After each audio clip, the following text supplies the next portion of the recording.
The end of 2015 brought us The Force Awakens, which was the first Star Wars film any of us have seen in over a decade. And just recently, of course, in the last few weeks, we have had Rogue One. So 2016 was one of the first years where LEGO Star Wars was pretty much only new sets. No reincarnations, no reboots.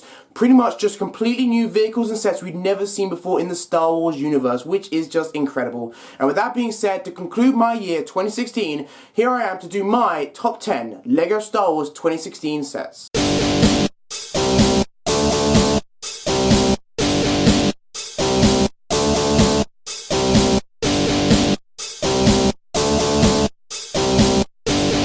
At number 10, we have the TIE Striker. Released in the autumn line, the TIE Striker was one of the first new variants of TIE Fighter we have seen in the last several years, based of course off Rogue One. I was fortunate enough to be one of the first people to review this set, and quick note, all the reviews of all the sets I will list in this list will be down in the description below if you want to go see my full analysis and opinions on these sets. But as I said, to summarize in my review of this set, the TIE Striker I was a big fan of, mainly because of the design and the fact it was a new variant of TIE Fighter, which I've always been a big fan of. However, there are some downsides to this set, mainly the price and also the iconic nature of the set, or rather lack thereof. Because unfortunately the nature of this vehicle in Star Wars is the fact that it can only be used in atmosphere, i.e. can't be used in space, the TIE Striker isn't going to be shown quite a lot in the Star Wars universe. It might only ever be shown in the Rogue One film, and in fact even in that film it wasn't a great presence. We really mostly saw it in the background fighting the X-Wings at the end of the film. And also the price point. The price point, £60 for a set that really wasn't that worth £60. It does remind me greatly of the First Order TIE Fighter, which also came out in the autumn line of 2015. That set was also somewhat overpriced at the same $60 price point, which was just somewhat extreme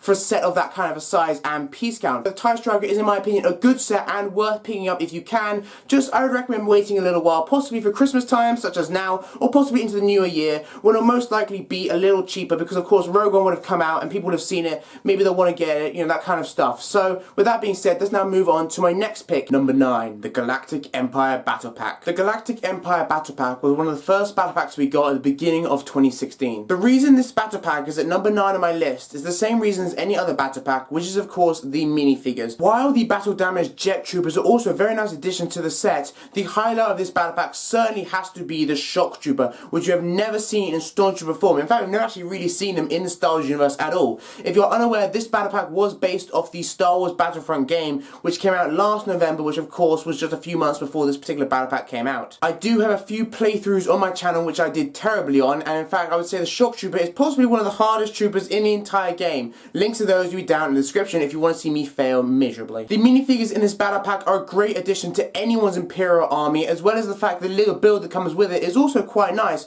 Although if I did have to give one criticism, it would be the same one I would give with any other battle pack, the minifigures. The Imperial officer, while being a nice minifigure, is not something we want to see in a battle pack. Battle packs are of course things that most people would like to get in bulk, a lot of, want to build their armies, and most people simply do not want an army of Imperial officers. So as with many other battle packs in the past, I will say that this does lose points, and it is number 9 on my list for no other reason than the fact we get an Imperial officer. That being said, it's still a very nice battle pack, one I've got several of, and one I would recommend you get several of if you would like to build up your Imperial army, especially if you want a variation on your Stormtroopers, because the shock trooper and those other battle damaged jet troopers are very, very nice, and I would recommend them for any Imperial army. With that being said, let's now move on. Number 7 is the First Order Battle Pack. What I'm going to say about the First Order Battle Pack is similar to what I said about the Galactic Empire Battle Pack, and similar to what I'm going to say for other battle packs that'll be on this list as well, which is of course, while a couple of the minifigures are good and the set itself is useful both if you want to part it out or if you want to keep it as it is, it does have a couple of flaws, mainly the other two minifigures, which one of is an Imperial officer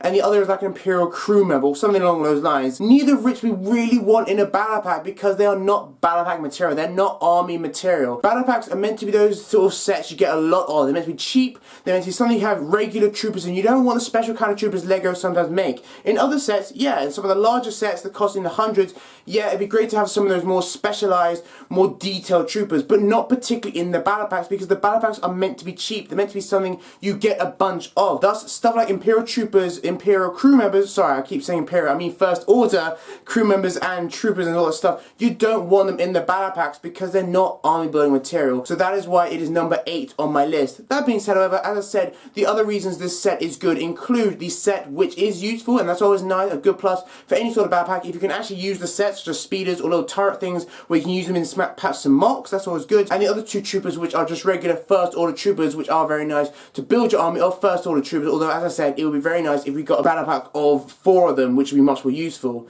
With that being said, let's go now on to my next pick. Number 7, the Resistance Trooper Battle Pack. The reason I put the Resistance Trooper Battle Pack higher on this list than the First Order Battle Pack is because while, yes, the First Order is more likely the sort of garrison you'd want to get an army of rather than the Resistance, this particular battle pack does come with more battle pack troopers in terms of it comes with 4 Resistance regular troopers, which are quite rare. To my knowledge, they only come in 1 or 2 other sets. So that is a big plus for this battle pack. The fact they're rare minifigures, we get 4 of them, and really the fact that you're going to want to build up your First Order army rather than your Resistance army right now. At least that's what the majority of the community are doing. That being said, however, I feel in years to come, especially as we see them more in episode 8 and 9, you're more likely going to want to build up your Resistance army in the same way you'd want to build up your Rebel army, just as we had with the originals. To sum up this battle pack in a few words, it is a good set, one that I wish more battle packs would replicate, although the only problem with it isn't really a problem with the set itself, more just a problem with Star Wars in general, which for a Star Wars fan is quite hard to say, but rather the fact that you just don't see the Resistance that much as of yet in 2016 when I'm making this video,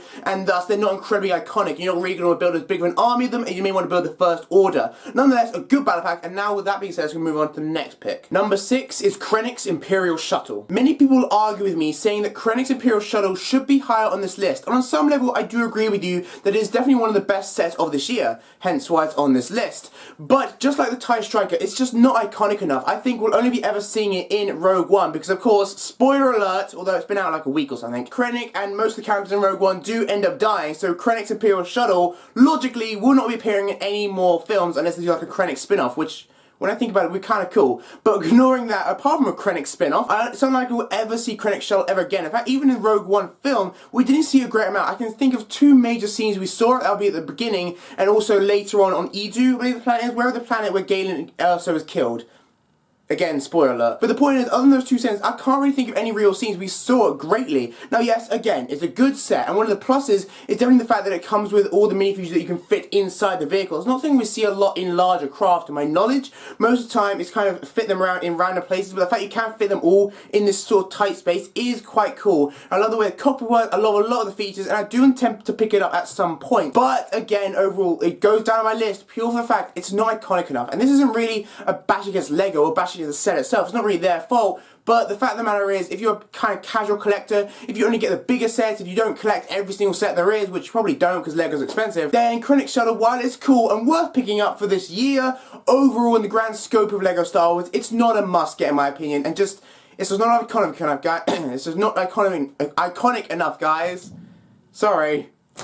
With that being said, let's now move on to my next pick. Number 5, the Carbon Freezing Chamber. Working off what I just said about Krennic Shuttle, the Carbon Freezing Chamber is an iconic scene, possibly one of the most iconic scenes in entire episode 5. It includes 3 minifigures and is only a £20 set, which is debatable whether it's good or bad. Now of course on the surface you say that's good because it's cheaper, thus you can buy it, but it also means that we could have got a larger Cloud City set, which is something a lot of Lego fans and a lot of people in the Lego community have wanted for years, because of course if you're unaware, the Cloud City set, which I believe came out in 2003 or whatever it was, goes for a lot of money on Bricklink or eBay right now because it's just so iconic and so old, and we haven't seen any real Cloud City sets, or any proper ones, for so many years. Now we could have got a larger one, which I feel is one of the biggest problems with the set, although saying that, the set itself is still a very nice set, something I would recommend picking up if you can. To my knowledge, this is the first set we get Boba Fett with arm printing that retails for £20. I think there are some other sets which do, although I think those are kind of the UCS, the really large sets, although I think the Desert Skiff, which was coming out in 2017, also does include Boba Fett with the arm printing, although do not quote me on that. Although it does include Han Solo as well when he goes into the Carbonite, which is another reasonably rare minifigure. I personally have never had one before, because to my knowledge he's also come in only the expensive sets, like Jabba's Palace or perhaps some others, which you maybe not be able to get. So minifigures for the set are very nice, and the set itself does have a lot of playability, something definitely usable for kids, and I really feel, and I said this in the review, again, reviews to all of this will be down in the description, if you get several of these, maybe 3 or 4, and put them together, like part them out, out, build them together, you could actually make a larger, full-size scene, and I think that would be really, really cool, and I'd love to see that someday. If you've seen any videos like that on YouTube of people getting a bunch of them, putting them together, making a larger version of this scene, leave it down in the description, and I might very well call it out, and yeah. With that being said, let's now move on to number 4. Number 4, the Rebel Alliance Battle Pack. My number 4 pick is the final battle pack, and in my opinion, the best Rebel battle pack we've ever got, the Rebel Alliance Battle Pack. This one, just like the Galactic Empire battle pack, was based off Battlefront, and in my opinion, is one of the best battle packs we've had in years. In fact, I intend to update my top 5 battle packs, because in the last couple of years, we've had some really stellar battle packs, so look forward to that. The Rebel Alliance Battle Pack is possibly the best Rebel battle pack I could possibly have asked for. The only downside I would say would probably be the speeder, which is oversized and something we have seen before. Despite this, the minifigures, which as I've said many times are definitely the highlight of any battle pack, are stellar. 2 of which come with jetpacks, which in a colour we've never seen before. They all come with incredibly detailed torsos and legs, and just overall are amazing minifigures, and I would highly recommend, if you're trying to build up your Rebel army, then I would highly recommend you get as many of this battle pack as possible, because I've seen them on Amazon, they are selling for a lot of money, people clearly are buying this set, and I've seen them on shelves, they are running out, guys, so I'd highly recommend you try and buy the Rebel Alliance battle pack. Even though it's about a year old when I'm making this video, I still recommend you try and buy it when you can, because in my opinion, as I said in a review of this set and the new Rebel battle pack coming out next year, in my opinion, this is the better one. Now, as I said in that review, again, link in the description, the new one coming out 2017 is good, but in my opinion, not quite as good as the previous one. They didn't come with the jetpacks. Now, yes, in my opinion, the set that come with them is better, but of course, the minifigures are what counts with battle packs, and in my opinion, the Rebel Alliance battle pack is one of the best, if not the best, Rebel battle packs we've ever had. So if you want to build your Rebel army, which is quite difficult because there aren't that many Rebel sets, especially ones that come with just regular troopers, if you want to build it up, get this battle pack, highly recommend it. Great set. Number 3, the Rebel Combat Frigate. I put the Rebel Combat Frigate at number 3 on my list for 2 main reasons. Number 1, the design. Number 2, Ahsoka Tano, or rather the adult version of Ahsoka, which is in my opinion the best Ahsoka minifigure we have ever got. I want to make it clear straight away that if you're not a big Clone Wars or by extension Rebels fan, you're not going to be a big fan of this set, just because it's not very iconic, it's not incredibly known, and really it's not one of those sets where you can put it on a shelf and say it will go well with a lot of other sets. Really, it's a very specialized set made mostly for Clone Wars fans and again by extension Rebels fans, although in my opinion, while of course it is based off Rebels, I consider it more as a Clone Wars set because, and this is another downside I would say of the set, it should have been made, and this is a thing that I think LEGO's doing quite a bit where they're remaking old sets, where they should have made several years ago, and this is one of those sets. I really feel this should have made 5 or so years ago, back when the Clone Wars was much more of a thing. Now we're in the new trilogy, we're in the Star Wars Rebels, and yes, again, I know this was based off Star Wars Rebels, and it is somewhat known and somewhat seen as Star Wars Rebels, but it's certainly a lot bigger in the Clone Wars. It's one of those Camino medical frigate things, and I really think it would have been a lot better, would have been a lot more appropriate if it came out in the Clone Wars era, especially to come out with like the Venator class cruiser, with other larger Clone Wars sets. I really feel it would have been perfect then. But those really are the only 2 problems I have with this set. The fact that it should have come out a few years ago, and the fact it should have been based off the Clone Wars rather than Rebels. Other than that, however, I really feel this is one of the best sets of the year, hence why it is at my number 3 spot. With that being said, let's now move on to number 2. Number 2, the Imperial Assault Hover Tank. If you saw my review of the Imperial Assault Hover Tank, which came out a few months ago, this may not really surprise you that I put it number 2. I was a big fan of the set, and in fact, right now, I'm not sure if you can see it in the camera's viewpoint, but I have 3 of these vehicles already. In fact, I didn't even wait. I bought them literally as soon as they came out. And that is purely down to the fact I love the design of this vehicle so much. I think it is a great vehicle. I know a lot of people wouldn't have put this as high on the list as I have, but that is purely down to its usability and the fact that we have never really had that many original trilogy ground-based vehicles like tanks. Of course, other than walkers such as the AT-AT, AT-STs, maybe some speeders, maybe some turrets, we really have not had that much variety, whereas in the Clone Wars, we had so many. There were so many Republic vehicles you could use. The Clone Turbo Tank, AT-TEs, AT-RTs, AT-OTs, so many different vehicles, which you've never really had in the original trilogy. Now, I don't blame LEGO for this. At the end of the day, I kind of blame Star Wars, I suppose, because at the end of the day, in the original trilogy, we didn't really see that many ground battles. Of course, there was Battle of Hoth, Battle of Endor, this kind of stuff, but there wasn't really a massive variation on vehicles, hence why we have seen so many AT-ATs repeated in LEGO Star Wars. Despite the fact that we barely see it in Rogue One, in fact, spoiler alert, that scene on Jeddah in the trailer, that's more or less all you're going to be seeing of this tank, unfortunately. It really was not in a great amount of scenes. It was more in just one battle scene, and that was it. However, despite this, I still would recommend you get multiples of them, especially on mocks or stop motions involving the visual trilogy, which I recommend you do, because unfortunately, as much as it really pains me to say it, the Clone Wars is being phased out, which is understandable. There's just so much more Star Wars coming that, you know, they've got to phase out some stuff. And the prequels and just episode 3 downwards, they've just got to phase it out, guys. So, it is still great the fact we can still make mocks and stop motions. I say we, as if I'm a mock builder. The LEGO community and whoever does make mocks can still make them on the original trilogy and don't have to constantly rely on the walkers such as the AT-ATs, because trust me guys, speaking as a watcher of mocks, I've got very tired of all the original trilogy mocks having AT-ATs in them. Some new vehicles would be great, hence why the Imperial hover tank is my number 2. And before I reveal my number 1 pick, as always, here are some honourable mentions. The Rebel U-Wing Fighter. Captain Rex's ATTE. And the Resistance Troop Transport.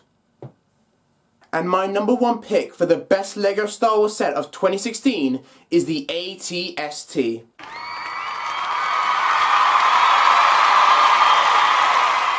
While some of you may argue about whether or not this should be the best set of 2016, I'm sure a lot of us would agree that at the very least, this should be in the top 3. As I just said, I love the Imperial Assault Hover Tank, and I would say the only major flaw with that set is the fact it's not iconic.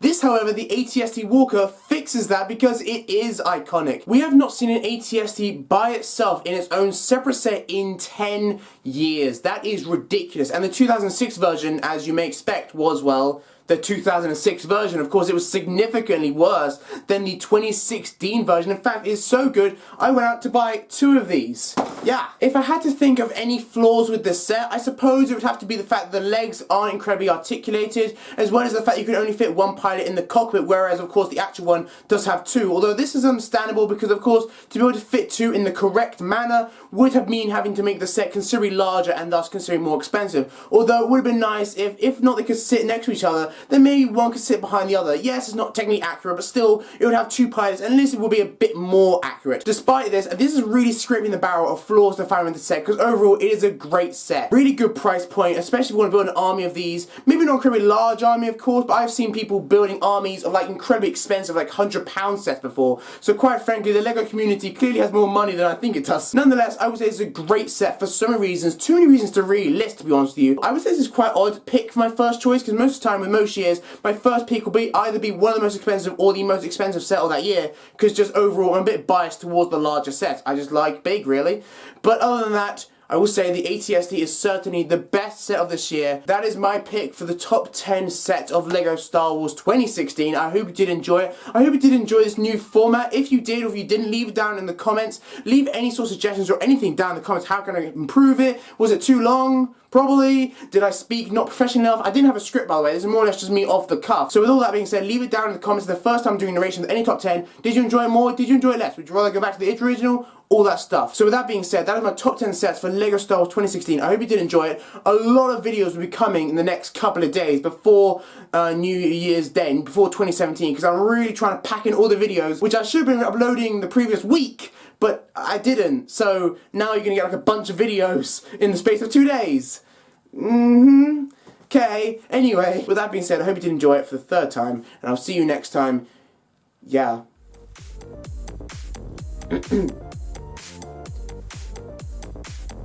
Outro.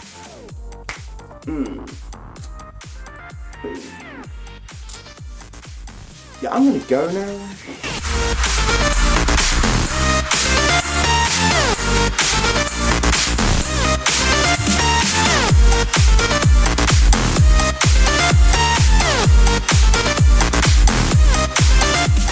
Hence why we have seen so many AT-ATs repeated in the LEGO Star Wars.